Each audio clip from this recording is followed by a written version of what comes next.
तो हर किसी का एक समय ऐसा आता है जब घर में पैसों की बहुत ज्यादा तंगी होने लगती है और कामकाज बिल्कुल बंद हो जाता है। ऐसे में हमें समझ में नहीं आता कि क्या किया जाए, लेकिन आज हम आपको कुछ ऐसे तरीके बताने वाले हैं जिन्हें अपनाकर आप पैसे की तंगी को खत्म कर सकते हैं। आचार्य चाणक्य ने जीवन में हर क्षेत्र को बेहतर बनाने के लिए कई बातें बताई हैं। साथ ही उन्होंने ये भी बताया है कि अगर आप जीवन में पैसों की तंगी का सामना कर रहे हैं तो किन गलतियों के कारण कर रहे हैं। तो यदि आप भी पैसों की तंगी से बचना चाहते हैं तो ये कुछ बातों का ध्यान रखना। वीडियो में आगे बढ़ने से पहले आपसे रिक्वेस्ट है कि प्लीज चैनल को सब्सक्राइब जरूर कर लें और बेल आइकॉन को दबा लें। साथ ही इस वीडियो को अपने करीबी लोगों के साथ फेसबुक और व्हाट्सएप पे शेयर करना बिल्कुल ना भूलें। तो चलिए आज की वीडियो शुरू करते हैं।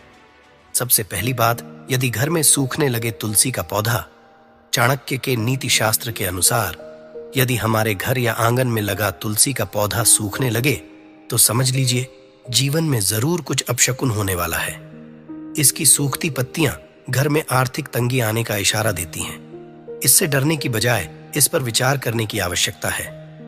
दूसरी चीज है चटका या टूटा हुआ शीशा। अगर आपके घर में बार बार आईना या कांच के बर्तन टूटते हैं तो ये एक बेहद अशुभ संकेत है। घर में शीशे का टूटना या चटकना किसी बड़ी समस्या के आने का इशारा हो सकता है। अगर आप घर में कांच के टूटे हुए या चटके हुए बर्तन रखते हैं तो आज ही अपनी इस गलती को सुधार लीजिए। तीसरा है दीवारों पर सीलन।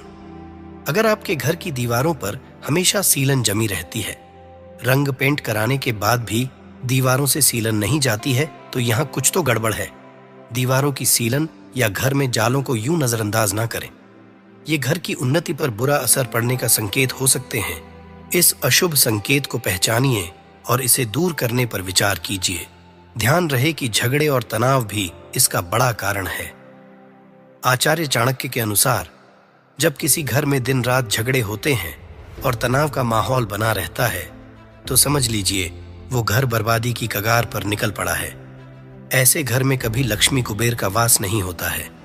आर्थिक तंगी के चलते लोग हमेशा परेशान ही रहते हैं। और पूजा पाठ से बचना।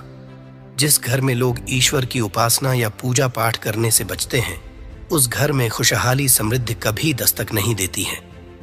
चाणक्य के नीति शास्त्र के अनुसार हमें प्रतिदिन सूर्यास्त से पहले और सूर्यास्त के बाद ईश्वर की भक्ति करनी चाहिए। घर में आर्थिक उन्नति के लिए लक्ष्मी जी की नियमित पूजा उपासना करते रहें। अब बात करते हैं उन पहलुओं की जो आपकी जिंदगी में धन संबंधी मामलों में एक जरूरी किरदार निभाते हैं। आचार्य चाणक्य कहते हैं कि इंसान को रहने के लिए हमेशा ऐसी जगह को ही अपना ठिकाना बनाना चाहिए जहां उसके जीविकोपार्जन के उचित अवसर मौजूद हों। इसके साथ ही ऐसी जगह पर निवास बनाने से उसका घर हमेशा धन समृद्धि से भरा रहता है और उसे कभी भी आर्थिक तंगी नहीं होती।